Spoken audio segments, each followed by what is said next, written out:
discutimos os principais assuntos da nação brasileira, da política brasileira. Nesse instante, nós estamos estabelecendo a nossa conexão, a conexão do Mato Dentro, direto com Brasília, direto no gabinete do senador Álvaro Dias, lá no Senado Federal. Senador Álvaro Dias, seja bem-vindo, muito obrigado pela sua atenção com Notícias Agrícolas. Muito obrigado, João Batista, e com a sua permissão, nós estamos fazendo também uma live aqui, e estamos encaminhando a sua entrevista no nosso Facebook, também ampliando a audiência do seu programa aí. É uma satisfação muito grande falar com você. Estou olhando aqui o verde aí às suas costas, né? A janela que mostra o verde. Estamos às suas ordens aqui. E ali também.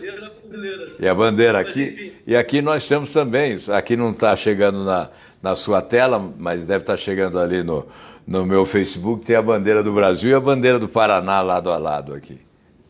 O Estado Verde. Isso muito aí. Bem, senador. Claro que o nosso objetivo é expandir ainda mais essa nossa luta, a sua luta, pelo fim do foro privilegiado. Esse é o nosso assunto.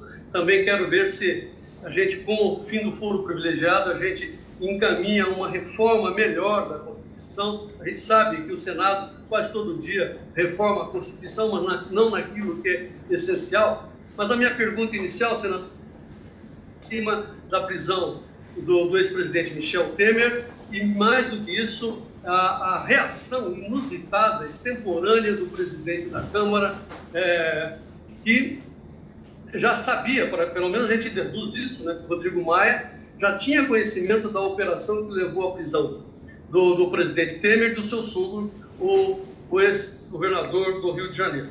Muito bem. Então,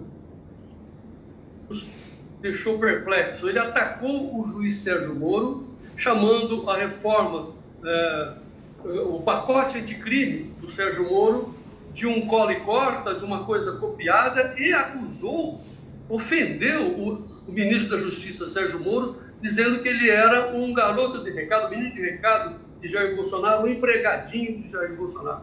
Para nós, claro que foi evidente, para toda a nação brasileira, isso nada mais é do que uma chantagem explícita, dizendo: não prenda os meus, senão não aprovo a reforma da Previdência. Como é que o senhor vê toda essa cena, todas essas manifestações, senador Álvaro Dias? Bom, o mais importante é destacar que a Operação Lava Jato não foi derrubada. Nós tivemos um golpe frontal na semana passada, quando o Supremo deliberou por 6-5 retirar a força maior da Operação Lava Jato, transferindo parte das ações, dos julgamentos para a Justiça Eleitoral. Foi um golpe, o maior golpe sofrido pela Operação Lava Jato nesses 5 anos. E aí veio a resposta. A Operação Lava Jato tem o apoio popular, é prioridade nacional e não será derrubada por golpes dessa natureza. A prisão do presidente Temer é uma demonstração disso. É evidente, João Batista, você sabe, não é novidade, não foi surpresa essa prisão, já se esperava isso, né? Porque o presidente Temer foi denunciado 2 vezes pela Procuradoria-Geral da República e acabou sendo protegido pela Câmara dos Deputados. E nós podemos imaginar a que preço a Câmara dos Deputados protegeu o ex-presidente Temer. Mas já que nós estamos falando de foro privilegiado, este é o grande exemplo. Com foro privilegiado, a impunidade derrota a justiça. Sem o foro privilegiado, o caminho é a cadeia. Enquanto teve foro privilegiado, o presidente Michel Temer ficou livre. Acabou o foro privilegiado, com o fim do seu mandato, ele foi para a cadeia. E assim nós temos os números, não é? Nesses 5 anos da Operação Lava Jato, tivemos 285 condenações dos sem foro privilegiado. Os que não tinham foro privilegiado e foram julgados em Curitiba, no Rio de Janeiro, em segunda instância em Porto Alegre, 285 condenações, perfazendo mais de 3.000 anos de pena. E aqui onde tem o foro privilegiado no Supremo Tribunal Federal, apenas uma condenação com 13 anos de pena. Este é o grande exemplo. A diferença é o foro privilegiado. Sem o foro, cadeia. Com o foro, impunidade. Vamos ser um pouco mais didáticos. Para quem não sabe, vamos formar a juventude. Qual é a serventia do foro privilegiado? Por que ele foi criado e por que ele é extirpado? O foro privilegiado, que beneficia mais de 55 mil autoridades no país, é um privilégio destinado a oferecer esta prerrogativa do foro a autoridades que só são julgadas, só podem ser julgadas pelo Supremo Tribunal Federal, que tem apenas 11 juízes. Então é humanamente impossível ao Supremo Tribunal Federal julgar todas as ações que envolvem autoridades brasileiras nesse sistema corrupto que foi desvendado pela Operação Lava Jato. É por essa razão, eu dei os números agora, que nós tivemos 285 condenações contra uma única condenação. A impressão que fica é que esse modelo do Supremo Tribunal Federal, a arquitetura desse modelo é para não funcionar, e não funciona. Em 5 anos, apenas uma condenação. Então ocorre que, não havendo julgamento, a prescrição faz com que a impunidade vença a justiça, porque as ações prescritas levam réus à liberdade, sem sequer serem julgados. Então, o fim do foro privilegiado acaba com isso, né? Nós teremos, então, aí, certamente, um avanço histórico, eu chamo de salto civilizatório, porque esse atraso do foro nos coloca numa situação de constrangimento diante da comunidade internacional. Nós não temos em lugar nenhum do mundo algo parecido com o foro privilegiado no Brasil.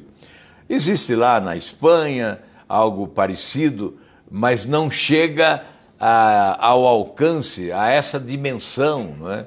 Com mais de 55 mil autoridades aqui protegidas por esse manto protetor do foro privilegiado. Então não somos iguais perante a lei. Aí há uma distinção. As autoridades são privilegiadas e não são julgadas. E o cidadão comum é julgado. Aí você diz, bom, tem 2 ex-presidentes, são autoridades, mas foram julgados porque perderam o mandato. Ministros perderam o mandato, não são mais ministros, aí são julgados. O Eduardo Cunha, por que ele foi julgado e preso? Porque ele deixou de ser deputado, ele foi cassado pela Câmara dos Deputados. Então nós temos só no Rio de Janeiro 5 ex-governadores que foram presos. 5 só num estado. Isto por quê? Porque perderam o foro privilegiado. É absolutamente imprescindível aprovar esse projeto que está na Câmara, está parado.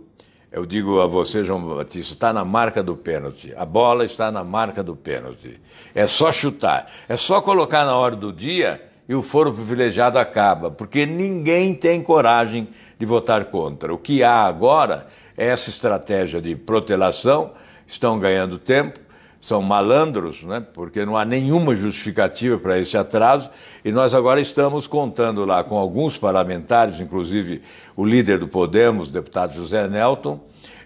Esses parlamentares estão recolhendo assinaturas num requerimento para propor regime de urgência, a fim de que o projeto seja obrigatoriamente colocado na ordem do dia. Senador, eu gostaria que o senhor repetisse o número de pessoas, de cidadãos acima da lei, que têm foro privilegiado. Quem são esses cidadãos? São mais de 55 mil hoje, não é? Então são políticos, parlamentares, há aí uma escala do foro privilegiado. Algumas autoridades têm como foro o Tribunal de Justiça do Estado. Outras autoridades, como governadores, por exemplo, têm o foro que é do Superior Tribunal de Justiça, o STJ. E tem o Supremo Tribunal Federal, outras autoridades. Então, as autoridades no país que possuem foro integram os 3 poderes. São ministros, presidente da República, vice-presidente da República, os tribunais, né, o Poder Judiciário, portanto, todo o poder judiciário, juízes, ministros dos tribunais superiores, desembargadores de todos os tribunais, juízes de modo geral, aí o Ministério Público da mesma forma, procuradores, promotores, chega a delegados de polícia, enfim, há uma amplitude desmedida, né? E isso foi crescendo, foi crescendo. Com a Constituinte de 88, o foro privilegiado ganhou asas e voou. Então você compara com outros países, né? Eu estive em fevereiro do ano passado lá em Israel, e aí o presidente preso em primeira instância, um ex-presidente, quando presidente, preso em primeira instância, primeiro-ministro preso em primeira instância, recebeu uma propina de $10.000. Não é esse roubo de 40 anos aqui, não é? $10.000 de propina, foi para a cadeia, julgado em primeira instância, inclusive, né? Então, não há foro privilegiado. Não há foro privilegiado. E, vamos lembrar da grande nação norte-americana, onde esteve agora o presidente Bolsonaro. Lá, o presidente Clinton foi julgado em primeira instância por uma juíza da primeira instância, naquele episódio da Mônica Lewinsky. Ele não assaltou, ele não roubou. Teve lá uma acusação, ele foi julgado em primeira instância. Portanto, veja a diferença de país de primeiro mundo, de país civilizado, para um país de terceiro mundo que muitos querem transformar numa republiqueta de bananas como é o Brasil. Portanto, nós temos que avançar. E não tenha nenhuma dúvida que as coisas mudam. Aí nós poderemos falar que temos uma nova justiça no Brasil, onde todos são iguais perante a lei. Essa prisão de Michel Temer, do Moreira Franco, enfim, a prisão dos grandes no Brasil, de políticos, de grandes empreiteiros, grandes empresários, banqueiros, marqueteiros, etc. Isto significa que nós já estamos mudando o conceito de justiça no nosso país, porque antes o que se falava, não, justiça aqui no Brasil é para o pobre, é para o negro. Agora não. Agora pode ser loiro do olho azul, pode ser presidente da República, está indo para a cadeia. Agora, só há aí uma seleção de privilegiados que é a garantia que o foro privilegiado oferece. Então é só acabar com o foro privilegiado que nós vamos poder... Você pediu para ser mais didático, eu estou procurando ser, né? Se nós acabarmos com esse maldito foro privilegiado, aí sim nós podemos dizer, olha, estamos implantando no Brasil uma nova justiça onde todos somos iguais perante a lei. Diante disso, temos dois caminhos, claro que é ironia, né? Mas de um lado eu também quero, né? Como disse Luiz Barbosa, porque também não tem foro privilegiado. Não é a diferença. Né? Segunda observação é por isso, se terminar o foro privilegiado, eu vou comprar ações de construtoras que atendem federal. Porque haja cadeia, mas você precisa construir muitos presídios, porque aí é porteira aberta, né, senador? É verdade. Olha, se nós olharmos para as delações premiadas que ocorreram, né, realmente há um número enorme de denunciados. Mas é preciso investigar, nós não podemos pré-julgar, né? Nós não podemos simplesmente, porque alguém delatou fulano, nós não podemos condená-lo antecipadamente. Já há indícios de equívocos em determinadas delações. Mas, de modo geral, nós estamos verificando que esse Instituto da Delação é fundamental, né, porque produziu a possibilidade, deu origem à possibilidade da prisão de pessoas importantes no país. Então, ele foi fundamental exatamente para que as pessoas, entre aspas, ilustres, né, de protagonismo, de notoriedade, essas pessoas fossem realmente para a cadeia como qualquer outro cidadão pode isso e cometer um delito, se cometer um ilícito, né, se praticar atos de corrupção como ocorreu. Eu lamento ver até colegas, senadores, dizendo que não havia justificativa nenhuma para essa prisão do Michel Temer. Olha, Se delinquir durante 40 anos não é justificativa para uma prisão, eu não sei quem é que nós vamos prender, né? Se comandar uma organização criminosa, mesmo que na esfera da política, da administração pública, com um terno bem passado, com o colarinho branco bem lavado, não é? Com belas gravatas, ora, isso não muda, isso não absolve, é crime da mesma forma. Então, o que a Operação Lava Jato comprovou com a prisão de Michel Temer é que ela não é seletiva. Não importa o partido político, o que importa é o crime praticado. O que leva para a cadeia não é o partido, não é ser oposição ou ser governo. O que leva para a cadeia é o roubo, é a corrupção, a lavagem de dinheiro, é o delito praticado. Então, isto está registrado, está fotografado. Não digam mais que a Operação Lava Jato é seletiva. Não é seletiva. Não há como afirmar ser seletiva a Operação Lava Jato. Nós precisamos respeitar o Ministério Público, a Polícia Federal, a Justiça de primeira e segunda instância, que cumpre o seu papel. Nós temos que respeitar procuradores, policiais federais, investigadores e julgadores que estão cumprindo o seu papel. A Operação Lava Jato é fundamental para o futuro do país. Certo, que estejado esperando a vontade. O contato tá ruim aí a conexão, viu, João Batista? Mas pode falar aí que eu acho que... Aí voltou. Então, como eu disse, se no seu projeto que extingue o foro privilegiado, que está lá na Câmara esperando a vontade política de alguns, o senhor extingue totalmente todos os cargos de ter esse direito de foro privilegiado, ou o senhor mantém do presidente do Senado, presidente da Câmara? A minha proposta extinguia de todo mundo, inclusive do presidente da República e dos presidentes dos poderes. Houve uma emenda do senador Ricardo Ferraz e essa emenda foi aprovada no Senado e mantida até agora na Câmara. Na Câmara já passou pela Comissão de Justiça e pela Comissão Especial. Não houve alteração, o projeto está pronto para ser votado. Então, são mais de 55 mil pessoas que perdem o foro privilegiado e a preservação do foro apenas para o presidente da República durante o exercício do mandato, o presidente do Supremo, da Câmara e do Senado, mas só durante o exercício do mandato. O mandato de presidente da Câmara e do Senado é de 2 anos. Lá também no Supremo é um mandato de curta duração. Então, só nesse período. Aliás, é bom dizer que há pressões, as pressões maiores agora contra o foro privilegiado não é da área política, vem exatamente do Poder Judiciário e do Ministério Público. Porque na área política o Supremo cuidou de eliminar parcialmente o foro privilegiado.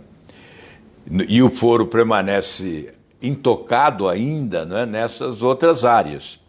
Então, esse voto agora na Câmara dos Deputados é muito importante porque vai acabar com o privilégio nos 3 poderes. Vamos, senador. O advogado Antônio Fernando Pinheiro Pedro, que defende, como o senhor, veementemente, o fim do foro privilegiado dos privilégios, considerando que seria um passo anterior para uma reforma constitucional, principalmente afetando o mundo jurídico. Diz o advogado Pinheiro Pedro que seria importante o Brasil ter as mesmas leis jurídicas dos Estados Unidos e da Itália que o ministro da Justiça, Sérgio Moro, defende como lei e ordem. O senhor considera isso mesmo? O fim do foro privilegiado nos levará inevitavelmente a uma reforma constitucional de judiciais nesse país? Olha, eu não vejo muita ligação entre o fim do foro e a reforma constitucional, mas a reforma da Constituição em questões essenciais é necessária. E nós trabalhamos aqui isso. Eu tenho hoje, João Batista, 13 projetos que dizem respeito a combate à corrupção e à violência. Então, esse pacote do ministro Moro, que é um pacote anticrime, antiviolência e anticorrupção, ele já existe aqui no Congresso. Eu sou autor de 13 projetos, outros senadores e deputados também possuem projetos tramitando. Nós precisamos valorizar mais a iniciativa parlamentar. não podemos ser apenas convalidadores, né, convalidadores da vontade do Executivo, não podemos ser a chancelaria ou o almoxarifado à disposição do Poder Executivo, né? Nós temos que ter iniciativa própria. Então, nesse pacote do Moro, existem propostas que já estão tramitando aqui. Por exemplo, prisão em segunda instância. Algumas sugestões do próprio ministro Moro. Eu tenho 2 projetos que foram sugestões do juiz Moro, enquanto juiz. Tem um projeto que foi sugestão do ministro Fachin, que diz respeito à prescrição. Então, nós temos aqui o nosso pacote também anticrime, anticorrupção. É uma questão de valorizar as iniciativas do parlamento. Mas é muito importante promover as reformas à Constituição naquilo... Hoje mesmo eu fiz um discurso aqui da tribuna do Senado Federal em que eu abordei a necessidade de alteração em função da Constituição na legislação que diz respeito à dívida pública. Há no texto constitucional um dispositivo que diz que nós temos que legislar sobre um limitador do endividamento público, né? E não legislamos ainda sobre isso. Então, são alterações fundamentais na Constituição que estão à espera da iniciativa não só do Parlamento, mas do Executivo, porque nós temos um regime presidencialista de muita força e as iniciativas caminham mais rapidamente quando partem do Poder Executivo. Para você ter ideia, eu tenho 27 projetos parados na Câmara dos Deputados. Alguns são importantes, muito importantes. Estão lá parados. Tem projeto de 2007 aprovado no Senado, parado. Entre esses projetos está inclusive o do foro privilegiado, né? Então, nós temos que, até daqui a pouquinho eu vou sair dessa entrevista e vou ter um encontro com o presidente do Senado, Davi Alcolumbre, e entre as sugestões que eu vou levar até ele, está essa, de estabelecer um acordo de reciprocidade com o presidente da Câmara, para que projetos do Senado parados na Câmara sejam votados. Porque aqui nós votamos os projetos que chegam da Câmara e tem que existir essa reciprocidade. Muito bem.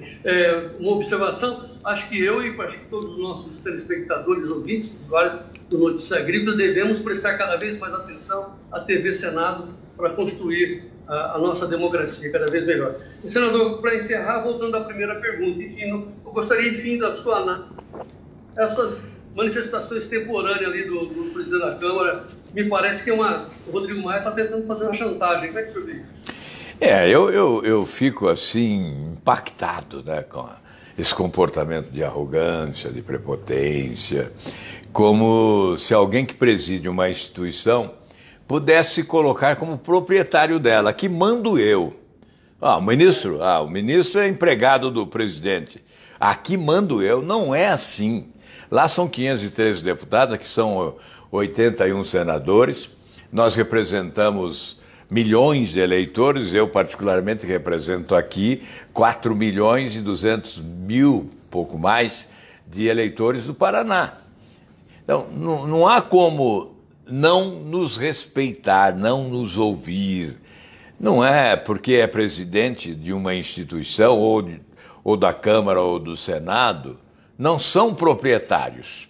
Então, esse pacote anticrime e antiviolência, nós temos que melhorar, é evidente. Vamos apresentar as nossas sugestões para aprimorar, mas não pode ficar na gaveta.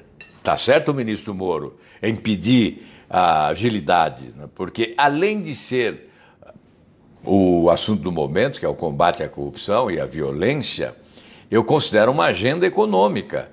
Porque se nós aprovarmos um pacote melhorando a nossa legislação, impondo rigor maior no combate ao crime, à violência e à corrupção, e se nós conseguirmos passar para o mundo uma imagem de que o Brasil voltou a ser um país sério, nós vamos atrair os investimentos que foram embora em razão da corrupção aqui existente. E certamente isso contribuirá para o crescimento econômico e o desenvolvimento social do nosso país. Por isso eu considero esse pacote anticrime, antiviolência e anticorrupção uma agenda também econômica. Não tem que ficar esperando, tem que caminhar paralelamente, simultaneamente à reforma da Previdência. Até porque a reforma da Previdência não é o próximo milagre, não vai salvar o Brasil, não vai resolver todos os nossos problemas. E nós não podemos ficar restringidos a uma atuação em função da reforma da Previdência, porque querem enganar o povo brasileiro que ela por si só resolve todos os nossos problemas. E ela não resolve. Não é uma panaceia. Senador, para encerrar, a gente costuma dar aqui um espaço livre para os nossos entrevistados para se comunicar com seus telespectadores, seus eleitores, enfim, com a sociedade brasileira, nesse momento desta notícia, principalmente, que impactou alguns positivamente, como é o meu caso, achando que nós estamos avançando, outros recuaram se sentindo envergonhados. Enfim, senador, nosso espaço final é do senhor. Olha, é preciso que todos façamos a leitura do que deseja o povo brasileiro nesse momento. Então, eu não tenho nenhuma dúvida que a limpeza é, na ordem de prioridades, a número 1. O que há no Brasil, e sempre ocorreu nos últimos anos, nas últimas décadas, quem sabe, é uma inversão de prioridades, assim como há uma inversão de valores. Eu também acho que você se lembra que um dia, numa entrevista com você, eu disse, olha, aqui no Senado, o critério para a ascensão do parlamentar é o número de inquéritos na Operação Lava Jato. Quanto mais inquéritos, mais prestígio você adquire e mais você ascende a posições importantes. Então, isso precisa acabar. Nós temos que acabar com essa inversão de prioridades e essa inversão de valores. Nós precisamos romper com essa dicotomia. Olha, o Brasil é um país plural, não é um país dual. E a partir da última eleição, transformaram o Brasil no país da dualidade. Ou é extrema esquerda ou é extrema direita. Não existe vida inteligente entre a extrema esquerda e a extrema direita. Então, quem não é da direita está apoiando o PT. Não é por aí. Não é por aí. Nós temos que adotar uma postura de inteligência, de lucidez e de respeito à sociedade brasileira. Esse é um país fantástico, né? Potencialidades econômicas extraordinárias. E nós estamos desperdiçando sempre oportunidades.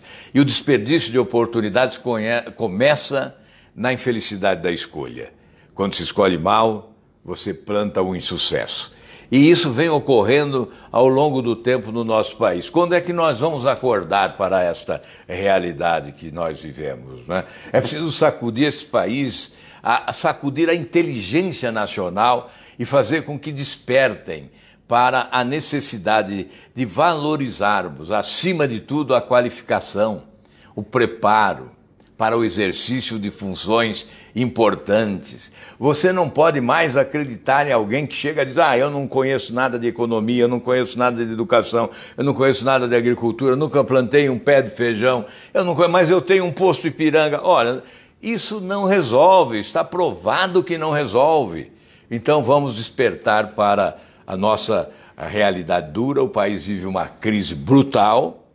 Olha, esse ano temos 517 bilhões de reais de déficit nominal. Então não é a economia de 1 trilhão que anunciam em 10 anos com a reforma da Previdência que resolve os problemas do país. Porque em 2 anos, com esse déficit nominal, nós liquidamos com a economia de 10 anos da reforma da Previdência.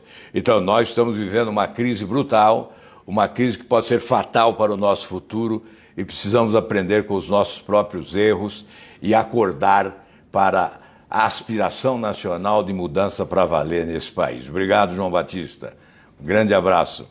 A conexão não está muito boa, mas eu acho que deu para chegar aí. Muito obrigado aos... Obrigado por o Brasil. Obrigado.